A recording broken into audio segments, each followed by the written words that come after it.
Listen, man. Hey, it's been 24 hours, but I don't care. I don't care what you say. That's how you get a dub. Yo, what's good, Panther Nation? It's your boy, Myron McRae, a.k.a. Tornado McRae, across the skies of the internet. Here with another episode of Panther Pride TV, your one-stop shop for all your Panther notifications and all your Panther obligations. And man, that's how you get a dub. That's how the boys get it done. And if you didn't know, if you didn't watch, if you didn't see the game, the Carolina Panthers dominated the Atlanta Falcons 30-0, bro. Like, I need you to read that back. 30-0. NANI? Yeah. Oh my God, that was a beautiful game by the boys. Hey, lovely game in every facet of the game. And honestly, I had a joy watching it from start to finish. I love the way the team came out and took advantage of the opportunities we were given. Very first drive, Atlanta misses a field goal. What do? We go down the field, execute a methodical drive, a great drive to go up 7-0 that honestly had a huge fourth down completion from Bryce Young to T-Mac, which I loved.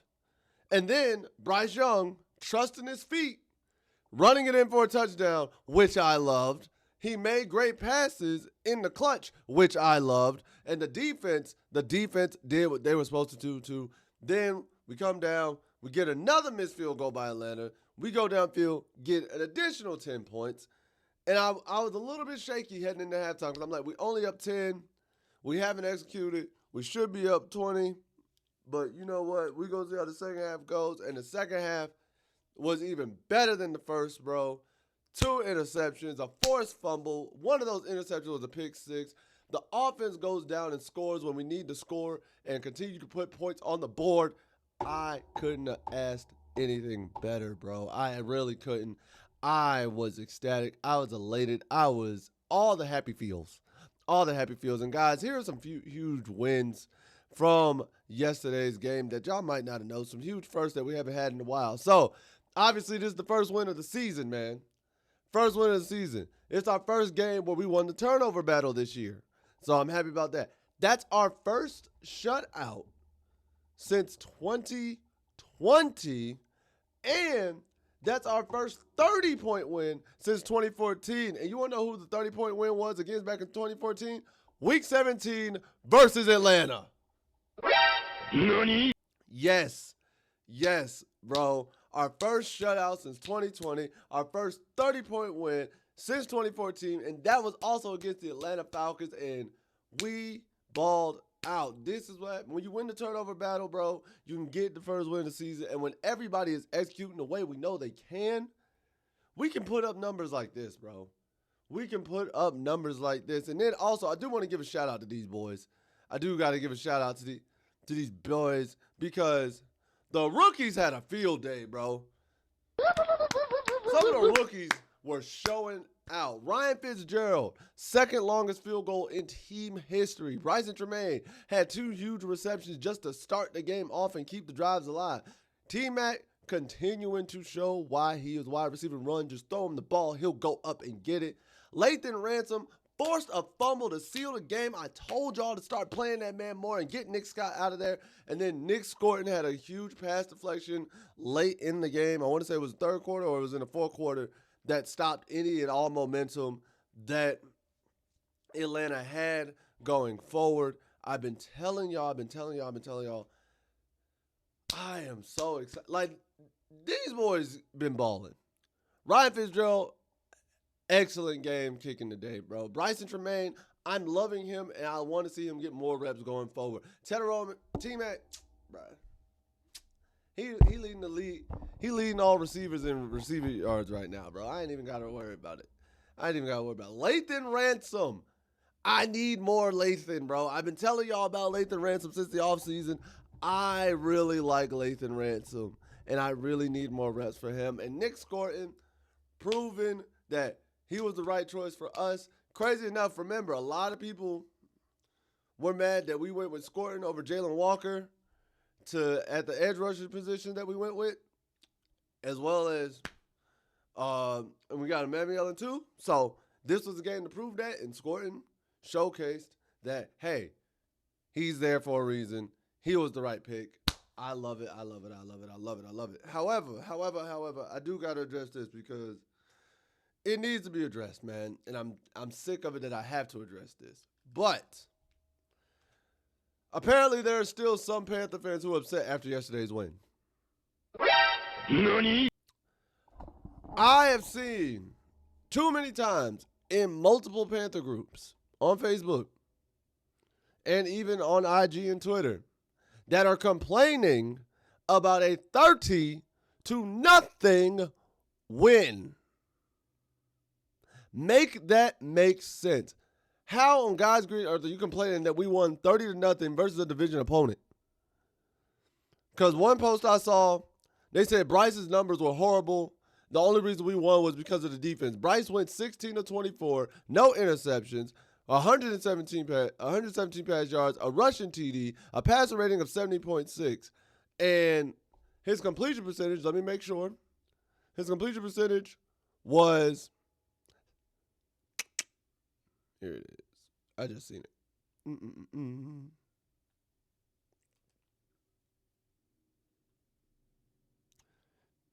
His completion percentage was 66.7, 121 yards. Passer rating of 78.6. Like, I'm, what? And you want to say, like, defense is the only reason we won today? No, Bryce and that offense executed when they need to. Could they have put up more points? Sure. But they were also given field position and put up points on the board a lot of the time. That very first drive was beautiful. Was beautiful. The only complaint I would have is when they had to settle for a field goal when off of Mike Jackson's pick. We were in the red zone and Bryce took a sack. But what are we talking about here? If you want to say that defense is the only reason we won that game, sir, we won because of all three phases of the game: special teams, offense, and defense. And if defense is the only reason we won that game, defense is the only reason we lost the other two games, because our defense gave up 27 per. Can't win when your defense is giving up that many points. So don't. And there are so many other people who just finding reasons to complain. And these are the fans that we talk about, bro. These are the fans that, when it comes down to it, these are the fans that people are talking about when they say we're fair weather fans. Because how on God's green earth can you complain about a 30-0 win? That's why I said last week, some of y'all are never satisfied. Some of you are not satisfied until we are a dynasty like the Patriots or the Kansas City Chiefs or whatever the case may be. And some of y'all called me crazy for saying that. No. There are fans in this fandom who saw yesterday's win and said it was bad, who said it wasn't good, who said, oh, this don't mean nothing. Like, that's not a good sign. Just not even enjoying the moment. You've been complaining about Carolina being so bad for so long, and then we get a dominant win, and you still complain? NANI? Carolina has been straight booty cheeks in y'all eyes. We get a dominant win versus a team that that has been contending for the NFC South crown the last few years with Tampa Bay. Usually Tampa Bay runs away with it in the end, but they've been contending. They've been the only team that can contend with them. We dominate them 30-0 better than what Tampa Bay just did 2 weeks ago. And you're complaining? You're sad? You're mad? You don't think it was good? All right, bro. Are there some things we could have done better? Yes. But we showed up to play today, bro. Not even today, yesterday. Either way. We showed up to play. We executed when we needed to. We did what we were supposed to do. Take the win for what it is, bro. Dang. this is what we be talking about. But then thirdly, I do want to talk about this because I think this is going to like shake up a lot of things with momentum. Coach Canales has had some huge decisions that he's got to talk about soon. Nani? And most of them are in the wide receiver room because here's my thing, bro. This is about to become a very interesting time. Oh, and before we go, shout out to Cade Mays and Zavala on the O-line. Hey. Cade Mays, since being center, has looked so... The offense just seems to look smoother. Bryce hasn't had one high snap. Zavala did his thing. Now, Mays did have a holding penalty. I think Zavala had one too. But they looked great. And I want to give the big boys, they love to. But back to Coach Canales. He has these decisions in regards to the receiver room. So, in the receiver room, coming back in the next couple weeks, especially by week 5, you have Xavier Legette, who's going to probably be back from injury. Jalen Coker's going to come back after week 4. Jimmy Horn is still healthy. Bryson Tremaine has been playing amazing, and David Moore has seen an increase in reps. So, what do you do? Especially if we win against New England. What do you bring Legette back? Do you insert Coker in the lineup? When do you give Jimmy Horn to start? Does Bryson Tremaine and do Bryson Tremaine and David Moore see a decrease in reps even though they've been balling, especially Tremaine? And I'm sick and tired also of Horn not getting these healthy scratches. It'd be one thing if Jimmy Horn was injured, but not getting him in the game at all, even after like the first muff punt by ETN on special teams, and you went with David Moore, like I'm wondering what's the holdup with Horn? What is Canales and Avira? What is Canales and is it not seeing out of Jimmy Horn that is keeping him out of the game? I'm really curious. I don't know, because I feel like he is just a gem waiting in. Just like he's just sitting there, bro, ready to shine. And I don't understand it. But I'll also give Canales credit where credit is due in terms of the offense in general. He started the game with a lot of play-action rollouts and a lot of rollout passes for Bryce and to the receivers to get them in rhythm and get everybody in rhythm.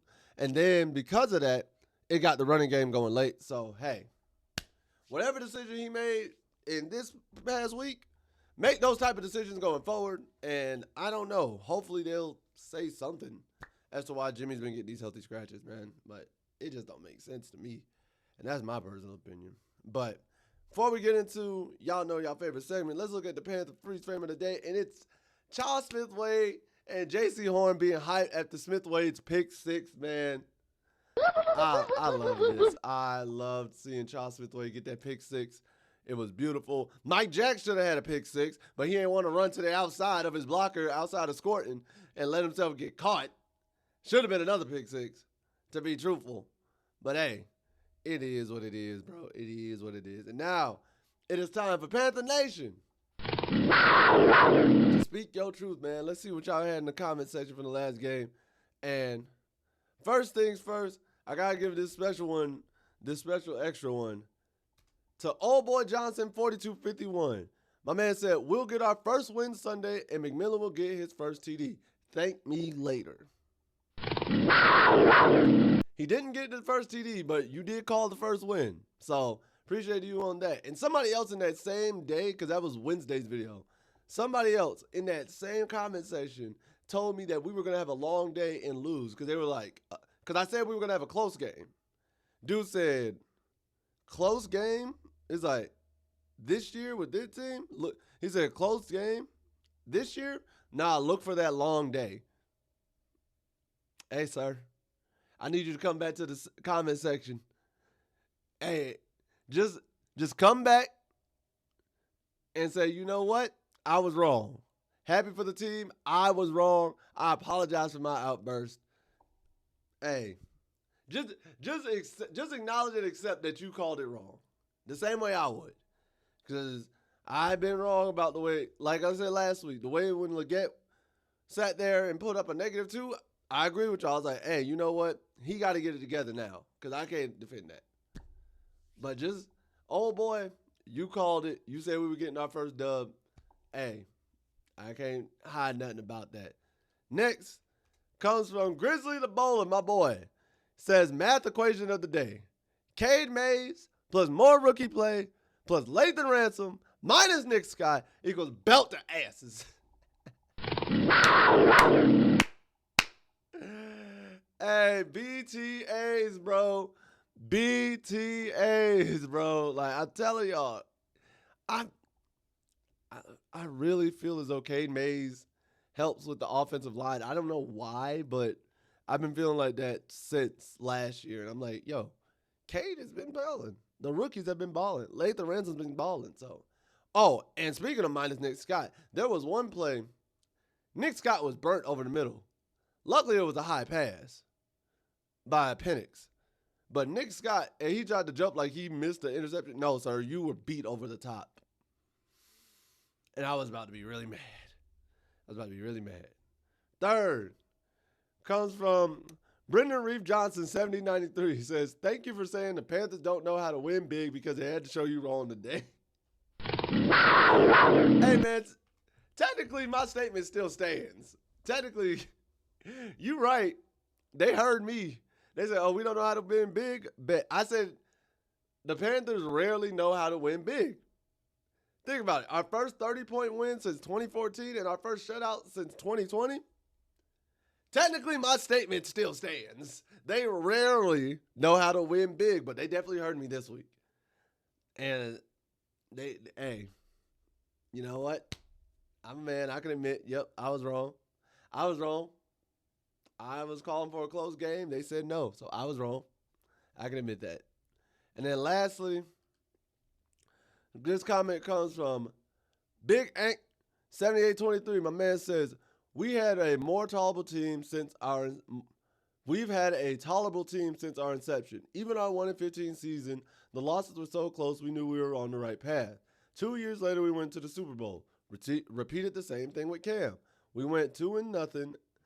We went 2-0 else to winning the division three times straight.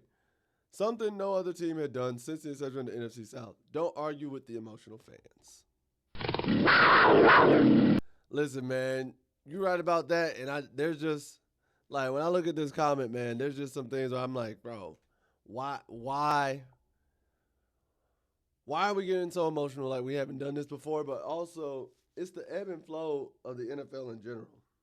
Your team's going to go through some highs. Your team's going to go through some lows. Your team going to look great for some years, and your team going to look consistently bad. Not every team gets a 15, 20-year dynasty, whether in the NFC or AFC championship every 3 years, every 2 years. It's the fact of life. You want to be a Detroit Lions fan? You want to be a Cleveland Browns fan? Bro, you know how long it's been since the Raiders have been, like, consistently good? Shoot, the Arizona Cardinals fans haven't had much to cheer about. They're now fighting at 2-1. They could have been 3-0. Somehow Pinheiro makes a game-winning kick. But they haven't been great since their last Super Bowl run back in the mid-2000s. And it's like, you want to be a Houston Texans fan since 2002? Like, come on now. There's multiple fandoms that have had it worse than us. They've had it worse than us. Some of these fandoms don't even have a Super Bowl appearance. Like, let alone Super Bowl wins. Like, I know we ain't got a Super Bowl win. Some of these fans don't have a Super Bowl appearance. A few of them, very few, but a few of them don't even have a conference championship appearance. So, hey, just something to think about, man. But, guys, that's all I have for today's video. If you enjoyed this video, please make sure to like, share, subscribe, and hit that notification bell at the bottom so you can always be notified of when these videos are dropping, man. Next, hey, comment below and let me know, what was your favorite part about the win from yesterday's game? 2, have y'all been seeing some of these fans who are still mad after yesterday's game? And if so, what are your thoughts? What would you say to them? What would you say to the fans who are still upset after yesterday's 30-0 win? And 3, what move do you think Canales should make with the wide receiver room going forward? Does he keep Tremaine in? Does he immediately bring Coker in? Does he ease Coker in? Is Leggett set for the next couple of weeks? Does David Moore get more reps? When does Jimmy Horn get a start? And everything in between, man. Let me know in the comment section below because y'all know the deal. At the end of the day, what do I know? I'm just a skinny brother with 2 tats. Peace. Much love to all you Panther Nation. Take care. Later days. And as always, keep pounding. And I'll see you next time.